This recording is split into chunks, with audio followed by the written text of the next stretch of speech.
Assalamu алейкум достор. Азыркы учурда тумоо оорусу жүрүп жатканына байланыштуу бизден Сенамет клиникасынан кандай дарыларды кайсы ооруларга ичсе болор экенин түшүндүрүп бермекчибиз. Андай эмесе достор, кысталхинди боюнча айтып бермекчибиз. Ар бир үйдө бар болушу керек. Кысталхинди өтө көп ооруларга шифа. Кысталхинди организмдеги вирустарды өлтүрүүгө жана табигый антибиотик дагы болуп жардам берет.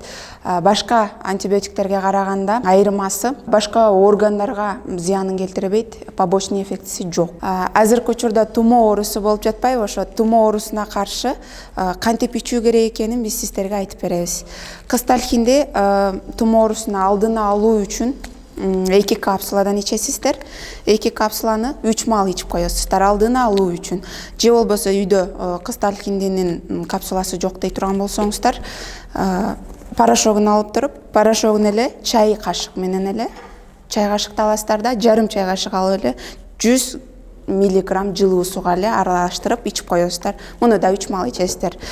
Андан кийин тумоо болуп ооруп, грипп болуп ооруп жаткан болсоңуздар, анда кысталхинин капсуласын 5 маал 2 капсуладан ичип койсоңуздар болот. Же болбосо порошогун 5 маал жарым чай кашыктан ичип коесуздар.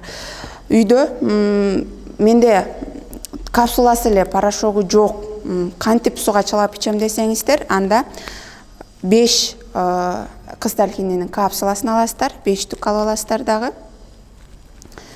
Капсуланы ачып, 5 капсуланы жылуу сууга салып туруп эле муну жакшылап аралаштырып аласыздар дагы, түйүнө уюп калбаш үчүн. Бул 5 маал ичесиздер 5 күн катары менен. Ичтеги вирустарды өлтүрүүгө аябай жакшы жардам берет.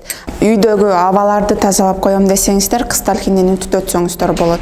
Же бахорницага болсо, же болбосо жана кала идиштерге алдынан от күйгүзүп туруп түтөтүп койсоңуздар болот. Порошогу жок болуп жаткан болсо, капсуласын аласыздар, ачасыздар да порошогун түтөтүп коесуздар. Жакшы көрүңүздөр, Аллахым шифа берсин, оорубаңыздар.